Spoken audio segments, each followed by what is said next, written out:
I don't want to make it sound like this segment is only because he scored the series-clinching goal against Winnipeg to move on to the Western Conference Finals for the third straight year.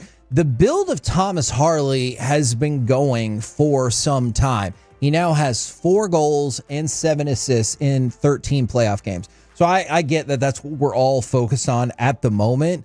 But the build for this, at the very latest, goes back to the job that he's been doing since the end of January, filling in for Miro, right? Oh, yeah, definitely. We were very concerned because Miro plays so many minutes for one. Yep. He's so effective. And last year, I do believe they kind of wore down defensively. I think they only had 5, and they really did wear down. And you were thinking, oh man, this could be the same kind of thing. They could wear down this year too if Miro doesn't come back. But all along, Thomas Harley continued to grow. The line that Otter said after the game was something along the lines of when he abandoned us and to go play for Team Canada. And that's when he really started to grow. Right. And I liked, it was a funny shot and everything, but the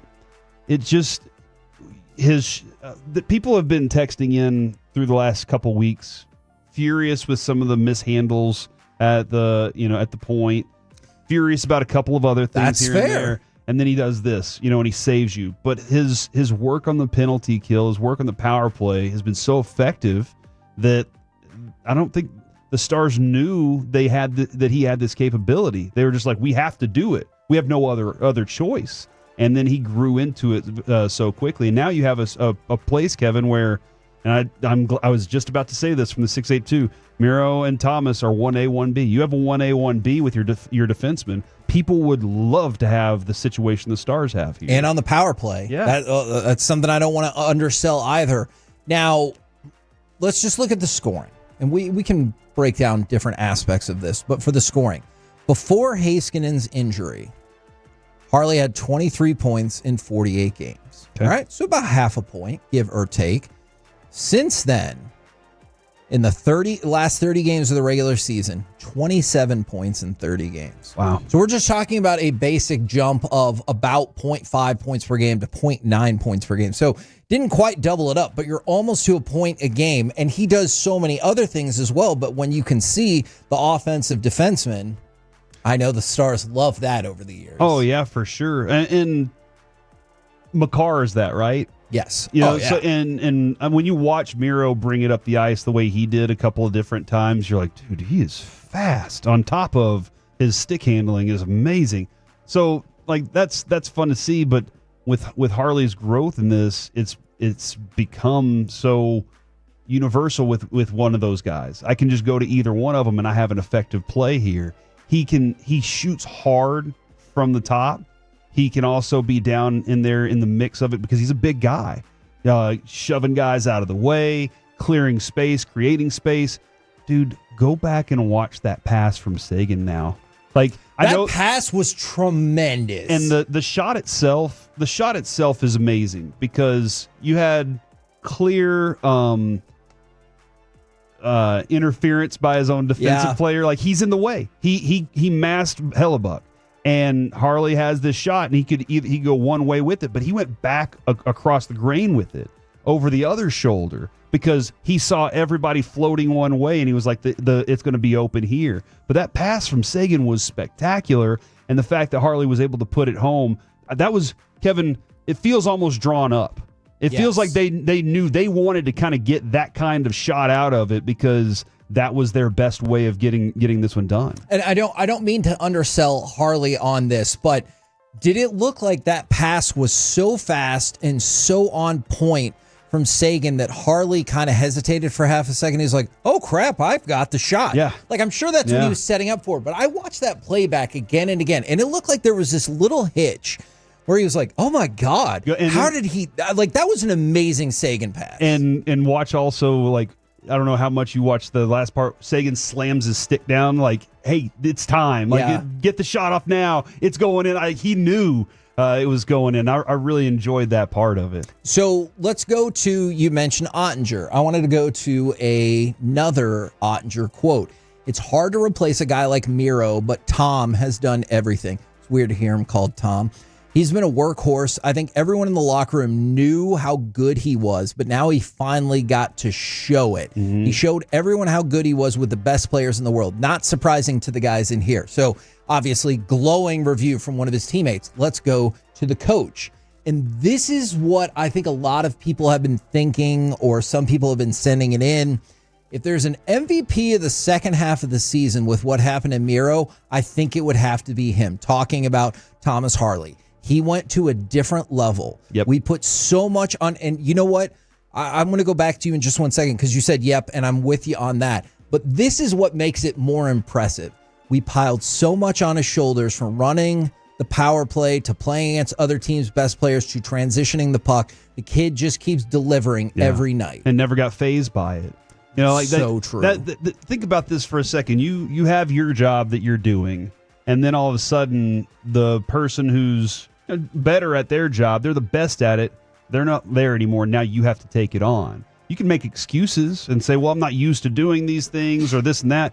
And he was like, no, this is my opportunity. This is my chance to really help the team out. Those guys have a complete faith and belief in him that he's going to be able to do that. Again, there are other moments where you're like frustrated. You saw him in that very same series. It happens all the time. It will happen again against Edmonton, and there are going to be a couple moments. And then you also get the dirty work that needs to be done. It's important for what he does, and that taking it to the next level. When you are what you are, but you're capable of the next, you know it, and you do the work involved. And I think that's the other part of it, is the team sees the work that's involved and the work that he puts into it. Also, dude, his vertical had to have been like a 70. It was insane to see him jump on skates like that. How difficult must it be to jump off your skates like that? The landing part's the part that concerns me the most, for sure. So Thomas Harley, 3 game winners this year, including 2 overtime goals. If you want to go back to the last 3 seasons, including the regular season and the playoffs, he has 6 overtime winners. That is more than any defenseman in the league. Yeah, it's pretty cool. That is really cool. And sometimes people do get the line we keep seeing is he thinks he's a forward. He thinks he's a winger. He thinks he's an offensive player sometimes. The Stars allow that. They have a long history of allowing that too. Klingberg. Yeah, when we run up against Edmonton, you're going to see Klingberg is one of those kind of guys. They allow it. They actually, because just like when Miro was skating up the ice, this is now a 4-on-5 breakout. Yeah. Or you got 4 offensive guys flying up the ice because your defenseman can handle it so well, and then you got your other 3 forwards that are just like, okay, we're just waiting for this offense to really collect. Now here is perhaps the most exciting part about what the evolution of Thomas Harley brings to this team. You just mentioned it a minute ago. You're about to take on Edmonton. In Edmonton, you have Connor McDavid, who is the best hockey player on the face of planet Earth. Yes. And Leon Draisaitl, and who I guarantee you, we will not get any more of those superfluous things said about them. You're going to hear it 60 million times. There's a better tandem in the league. I don't know what it is. Yep. It's going to happen. Yep. You're just going to need to deal with it. It's going to happen. There's a decent shot if you make it to the Stanley Cup final. You'll be the A side of that story. Does the hockey world not like the Stars? I just don't. Or is it just all the Canadian teams they're more in love with? I don't think it's just because the Stars.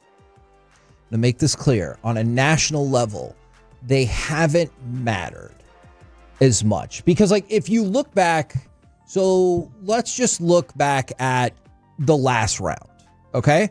So, obviously, the Maple Leafs are the biggest brand name in all of hockey. So, obviously, they're going to be a big deal. With both Winnipeg and Edmonton, you have the Canadian factor going to see if they can break their cup streak. And then for the Oilers have the defined best player in hockey, and he hasn't won a cup. Yeah. And so that's the thing. Jamie Benn is awesome. We would love to get Jamie Benn a cup. The country doesn't love Jamie Benn. But, he's never been viewed, or maybe there's a small window, but for the most part, he's not consistently been viewed as the best player on the planet. Yeah. So Connor McDavid getting the title, that would be like going back to Ovi or Sid or any of those people like that are just the household name in hockey. From the 817, I wonder how many teams have gotten shut out twice in a series and 1-6. You know what's really funny? I do not believe the Stars have outscored a series opponent yet. Really? I think they've been able to sneak away with these at the end. They lost to Winnipeg, and I think they got outscored, or at least were even up maybe with Colorado. But yeah, they haven't outscored. The bad games are bad. Yeah, exactly. But the great thing about that is you saw that really two standout performances from Hellebuck in 2 and 5. And that's great. And he was good in 6. But then you can look at Ottinger and you're like, hey, that's great. You take your 2 of 5. I'll take 6. 1, 3, 4, 6. Yeah. The other thing, though, Kevin, is those 2 and 5 games, that team, the Stars did not look like the Stars. The opening period of Game 6, was that not the most intense opening period you've seen in quite... I guess going back to the Colorado series, there was another one. But, dude, the Stars were flying at the net. They were like, we're attacking, attack. And I got to give the Winter Pigs some credit for they withstood it. Like, they withstood that attack over and over and over. That was a line, Kevin, that I didn't get to about Harley and this whole group that DeBoer said. And I don't think we discussed this. He said a less mature team probably wouldn't have been able to withstand that Game 6 the way that this team did. And that is because they just kept fighting, kept sticking to it, kept battling for it, believing that there was something good going to happen. And ultimately, they did get the penalty that put them, the one penalty of the game that put them in position because they kept fighting for it. And then whenever it was time, they didn't go into it going, oh, man, I need to rest or this and that. Oh, we're in overtime. They went into it and they said, here's our plan. And they all went in that locker room with a purpose. So this text is really intriguing to me. Stars are top 3 in wins since 2000, aren't they? And I have to go fact check that, but let's go off of that assumption. How do they not matter nationally given the amount of consistent winning they do? Because they don't win all of the way, right? The Stars are the Chargers. So in terms of why they get the level of attention they do, because do the Stars, before Mikko started just taking over the playoffs, did they have the best player in the league or one of the best players in the league? No. They had a really good team. Whole bunch of really good players that are in that next tier. Well, who does that sound a whole lot like? Phillip Rivers. Man, he's in that next tier. He's really good. And the Chargers would win a whole lot. And sure, there were times for LaDainian Tomlinson, but I feel like usually he got the back seat to some other running back. And so they won a lot, but they didn't go all of the way and win. Like if the Dallas Stars had, I know they made it to the Stanley Cup final in the 2020 season. But what do we keep talking about? 3 straight Western Conference finals. They lost the first 2.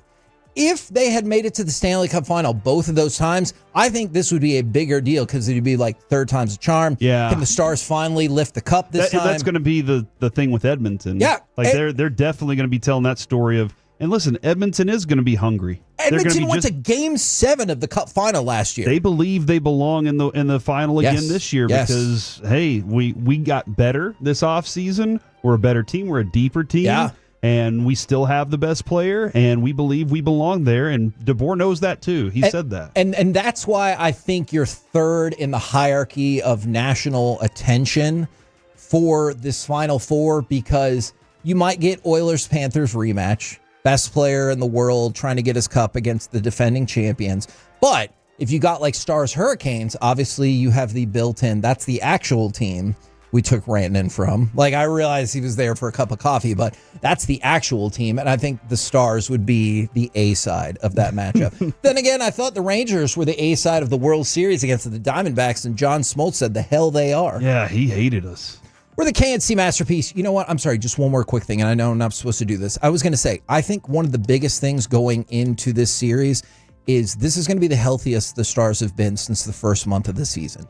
Like, some rest. Yes. And you're going to have a 12 forward, 6 defenseman lineman that gets that extra time off, and let's go. Like, I know Edmonton is badass, but like, let's go. Yeah. Let's see what happens.